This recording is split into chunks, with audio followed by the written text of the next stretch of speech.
안녕하십니까. 탈세자들입니다. 오랜만이시네요. 네. 제 사무실로 오셨네요. 네. 어떠신가요? 이거 더 나은 것 같아요. 뭔가 스튜디오 같고 좋은 것 같아요.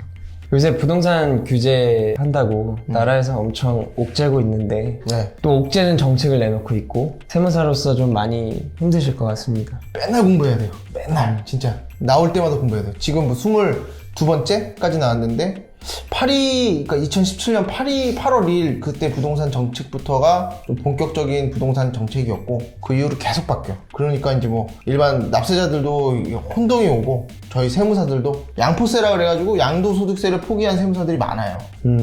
양포세. 근데 이제 포기하지 않으려고 이제 끝까지 계속 공부하고 뭐 맞춰오고 하다 보니까 이게 스트레스도 많고 또 뭐 언제 양도했고 취득했냐에 따라서 이제 세금이 뭐 천차만별로 바뀌다 보니까 그거에 대한 리스크도 많고 뭔가를 양도소득세 신고 하나만 하더라도 뭐 재반 관계들을 다 받아가지고 파악하고 뭐 그러니까 그거에 따른 공수도 엄청 투입되고요. 또 뭐 그냥 국세인 양도소득세만 지금 손보는 게 아니고 뭐 취득세, 재산세, 뭐 그런 지방세, 그다음에 뭐 종합부동산세 국세이긴 하지만 그 부분도 지금 막 계속해서 바꾸고 있으니까 미쳐버리겠어요, 진짜 솔직히. 그래서 지금 공부하는데 좀 지쳤는데 어쨌든 공수 투입이 굉장히 많아요. 저희가 이거 하려면 수수료도 비쌉니다. 예, 주택은. 얼마 정도인가요? 아유, 예, 건당.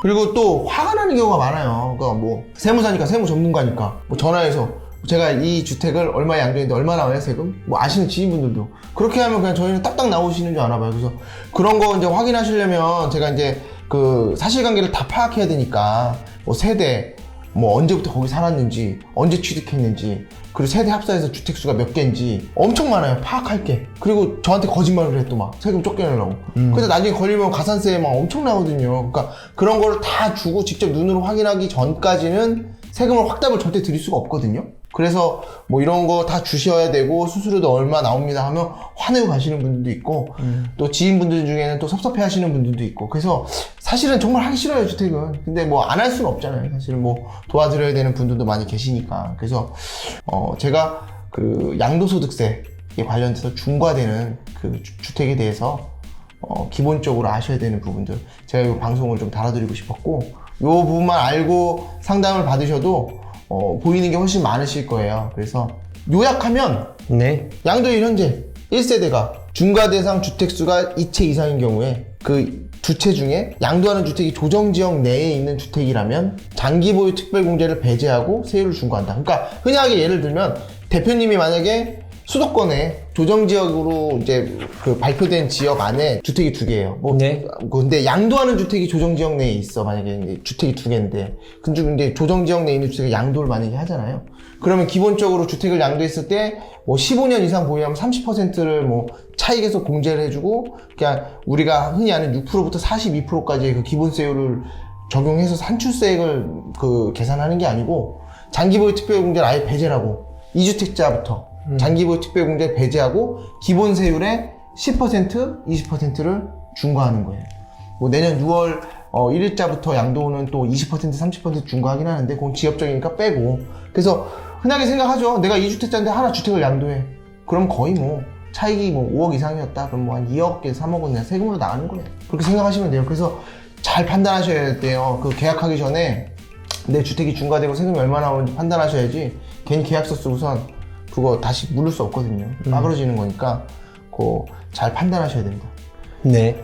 그럼 제가 이제 말씀드린 거 양도일 현재 2주택자가 조정지역 내에 있는 주택을 양도했을 때 중과한다 라고 말씀드렸잖아요. 그럼 양도일 현재는 뭘까요? 양도일 현재 양도일이 언제일까요? 잔금 치렀을 때일까요? 아니면 소유권 이전 등기가 넘어갔을 때일까요? 아니면 계약했을 때일까요? 제 생각에 이제 소유권이 넘어갔을 때. 반은 맞추셨어요.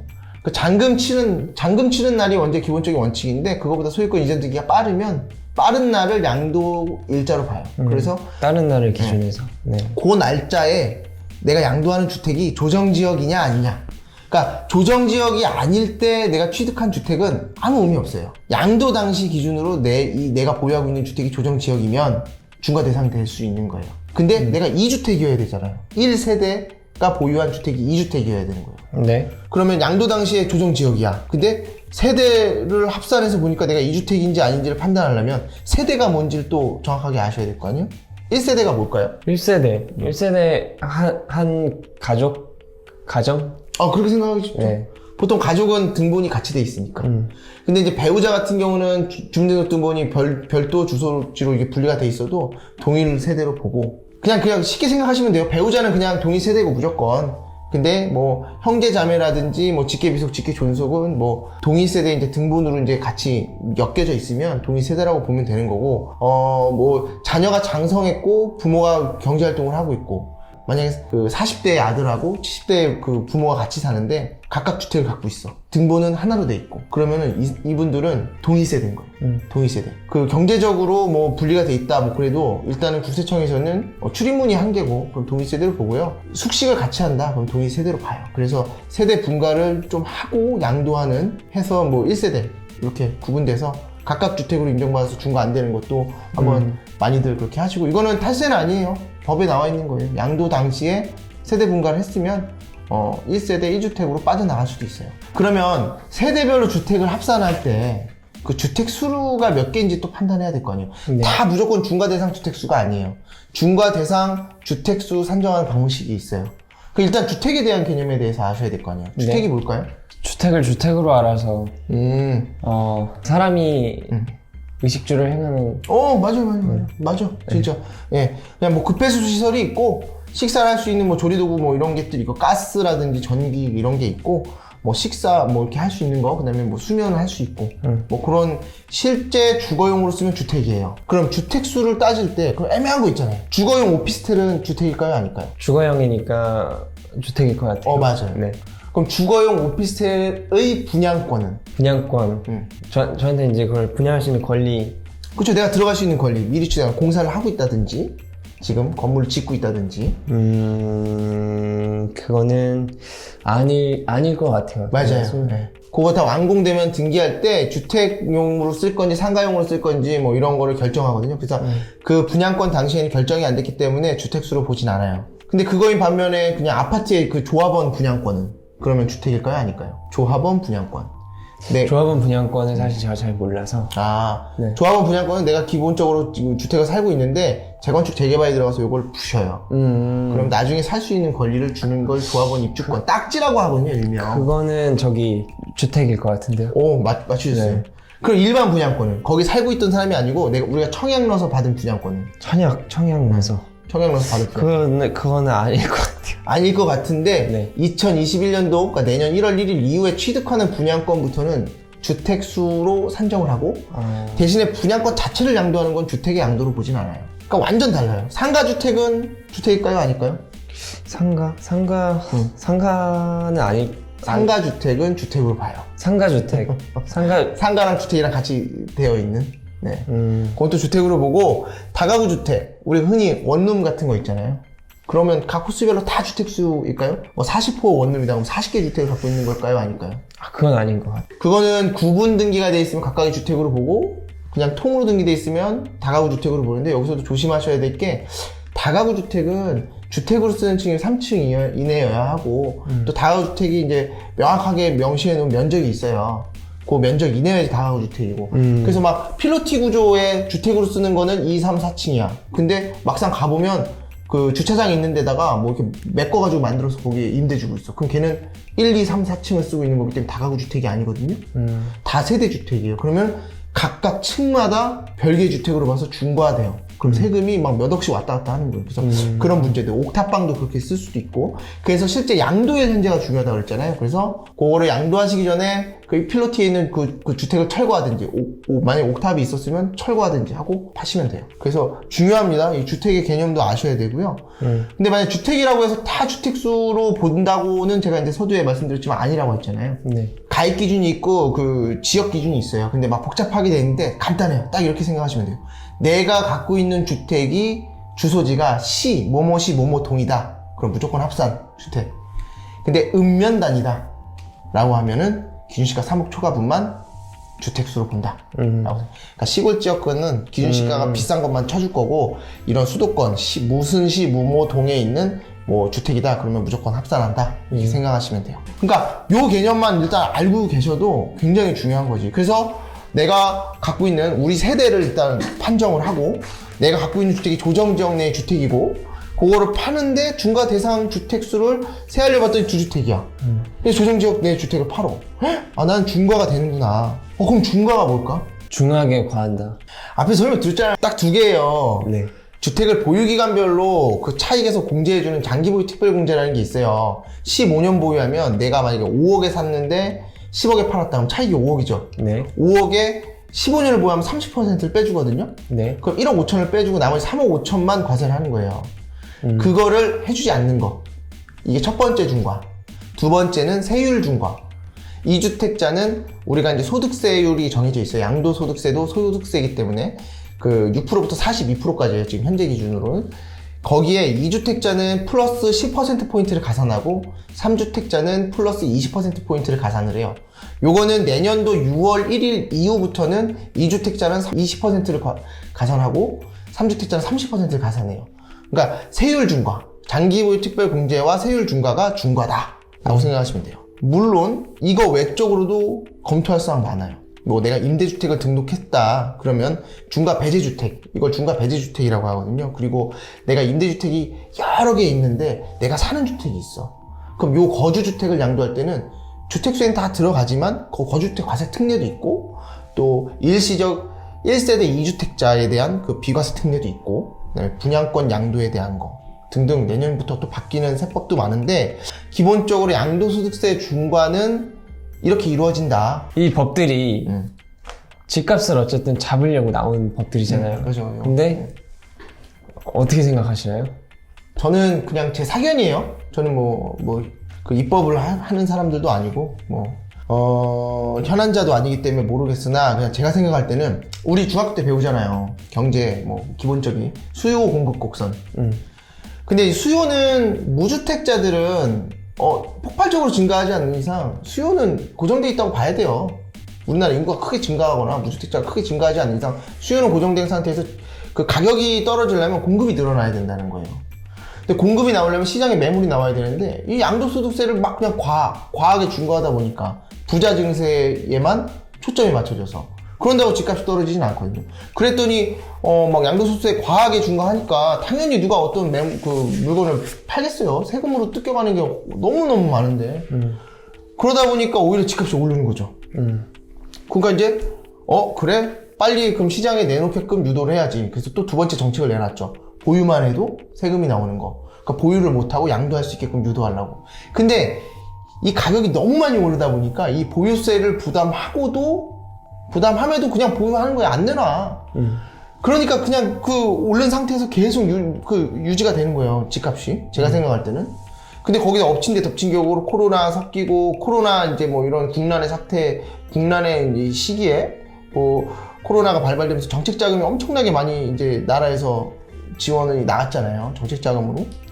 그러니까 이제 화폐가 많이 풀리고 원화 가치가 떨어져 보니까 또 인플레도 또 거기에 또 한몫을 했다고 보거든요. 그래서 집값이 이렇게 지금 상상할 수 없을 정도로 많이 올라갔다고 생각을 해요. 조금 모르겠습니다. 좀 뭔가 잘못되지 않았나. 지금 집값이 너무 무서우니까. 그리고 로또 청약이라고 들어보셨죠? 며칠 전에 있었던 과천이라든지. 저 참여했죠. 앞으로도 저 강동구 고덕에도 그게 나올 거고 또 과천도 또 계속해서 나올 건데 이게 분양가 상한제가 걸렸기 때문에 주변 시세보다 10억이 가까이 적은 금액의 분양가가 나오는 거니까 이게 로또예요. 근데 청약이라는 거의 본래 취지는 주택의 원활한 공급과 공평하게 무주택 기간이 길고 이런 가점제의 요소를 반영해가지고 정말 필요한 사람한테 요 주택을 공급하기 위해서 청약제도가 있는 건데 이 로또 청약이라고 해서 완전 투기 이거 해서 해보겠다. 이 기대 심리가 엄청난 거죠. 그쵸. 사람들은 집값이 더 올라갈 거니까 막 살려고 하고 또 전세가 또 그걸 또 뒤에서 딱 지켜주고 있으니까 집값이 떨어질 생각은 안 하고 그래서 사실 노동의 이 신성한 가치가 완전히 무시되고 투기로 돈 버는 게 더 빠른 부를 축적할 수 있어서 참 많이 슬픕니다. 그렇게 생각해요. 대표님은 어떻게 생각하세요? 일단 저도 청약을 넣었지만 이번에는 과천 지역이 이제 3개를 동시에 다 넣을 수 있는 청약이어서 다 넣었었고 거기는 전 태아가 있어요. 저 아내 뱃속에 태아가 있는데 또 자녀로 인정을 해줘서 아시겠지만 그래서 기대를 조금은 하죠. 기회가 맞는지 이런 생각이 들고 3일 연속으로 기분이 안 좋았어요. 네. 뭐 기대도 안 했지만. 네. 네. 아휴, 걱정입니다. 네. 제가 살고 있는 집도 전세가 원래 초기 계약 당시보다 지금 1억 6천이 올랐거든요. 많이 올랐네. 네. 매매도 또 그만큼 올랐을 거고. 그렇죠. 대표님이 생각하시는 대책이라고 하면 뭐 대책이 좀 있을까요? 아니 뭐 제가 뭐 이거를 딱 해결할 수 있는 방법을 알고 있으면 뭐 여기 있으면 안 되고, 근데 그냥 개인적인 생각으로 그냥 국민의 한 사람으로서 제가 생각한다면 방법은 두 가지가 있는데, 금리가 올라가면 당연히 부동산 잡힌다고 봐요. 근데 지금 가계대출이 뭐 사상 최고점이라고 하고, 뭐 기업 대출도 그거에 만만치 않고, 기업들이 막 엄청 대출 받아서 건물 사고 하니까 부동산, 그 상황에서 금리를 올리면 기업도 도산하고 가게도 도산하고 나라가 망하게 되는 꼴이라, 제가 볼 때는 그런 그 금리를 뭐 미국발로 금리가 올라가는 건 어쩔 수는 없지만은 뭐 자체적으로 금리를 상향 조정할 리는 없을 것 같고, 사실 그래요. 나라에서도 어느 정도 눈치챈 것 같아. 기본적인 시장 가격 형성 논리 있잖아요. 수요 공급을 늘리려고 해요. 근데 늘리는데 너무 답답해요. 왜 공공임대주택을 늘리는지 모르겠어요. 그게 왜 도움이 될까요? 임대주택을 늘리는 게 그냥 사서 거기서 거주할 수 있는 그냥 주택을 늘리면 돼요. 수도권에 좀 외진데라도 많이 늘리고 인프라를 개선하면 돼요. 뭐 하이퍼라고 해서 부산까지 20분 만에 가는 뭐 그런 열차도 나온다는데, 주택 공급을 좀 많이 늘리면 늘리는 거고, 수요는 고정된 상태에서 공급을 늘리고, 나머지는 뭐 나라에서 규제를 할 게 아니고 그 시장 경제의 원리에 맞춰서 내버려 두시면, 우리 배우잖아요. 아담 스미스 보이지 않는 손. 초등학생들도 아는 논리거든요. 왜 그걸 무시하고 이렇게까지 하는지 모르겠어요. 제 생각인데 의식주가 보여요, 대표님. 의식주. 열심히 돈 벌어서 먹고, 화장실 가고, 입고, 먹고 싸고 입고 자고. 맞아요. 기존 세대야 뭐 자리를 잡았을 거고 어느 정도. 청년들이 문제고, 이제 사회에 딱 이제 초년생 나왔는데 뭐 그러잖아. 취직하기 전에 나의 10년 후에는 막 람보르기니를 타고 다닐 거라고 생각하는데 막상 나오면 현실에 부딪히거든. 나는 아무리 잘해봐야 뭐니이고 막 이런 생각들 들 거란 말이야. 그래서 청년들이 너무 힘들어요. 근데 막 집값이 10몇 억이고 그래. 그거 말도 안 되는 얘기거든요, 제가 볼 때는. 그러니까 청년들이 너무 힘들고, 그냥 청년들이 바라는 거는 많지 않아요. 그냥 입고 먹고 잘 집이 필요한 거고, 뭐 우리가 고급 빌라, 뭐 저택을 원하는 건 아니잖아요. 고급 아파트를 원하는 것도 아니고, 그냥 일하고 와서 두 발 뻗고 편하게 쉴 수 있는 집. 그냥 아파트 콘크리트 닭장 그거 하나 갖고 싶은 거예요. 근데 그거를 너무 현실이 왜곡돼 있어. 저도 만 34세가 넘어서 청년이 아니거든요. 근데 저도 지금 현재 무주택자예요. 그러니까 이 청년만 힘든 게 아니고, 청년을 넘어서 뭐 중년 뭐 이렇게 갈 때까지도 계속 힘들다고 생각이 드니까, 저보다 이제 한참 어린 동생들도 봐도 좀 안타깝고 슬프고, 뭐 남 걱정할 때는 아닌데, 어쨌든 초고도화된 문명 속에서 사는데 의식주 중에 하나도 지금 우리가 못 갖춰 나가는 이 시대에 살고 있으면 좀 문제가 아닐까, 좀 생각이 듭니다. 네. 맞죠? 제 말이? 맞죠? 동의합니다. 저도 전세 계약을 연장을 안 하고 다른 곳에 다시 전세 계약을 어제 했어요. 어제 하고 왔습니다. 저희 비슷한 시기에 이사했잖아요. 그쵸. 네. 그러네요. 또 무리해서 또 뭐 이렇게 하고 했는데, 그래서 좀 힘이 없어요, 요새. 네. 은행도 가봐야 돼요. 앞으로 좋은 방향으로 부동산 시장이 좀 회복돼서 대한민국 청년들이 힘낼 수 있는 좀 이런 네. 부동산 시장이 됐으면 좋겠고, 뭐 시청해주신 분들 모든 분들 감사드리고, 코로나에서 굳건히 건강 잘 지켜나가시길 바라겠습니다. 네, 제발 그랬으면 좋겠습니다. 네, 알겠습니다. 감사합니다. 감사합니다. 네, 감사합니다.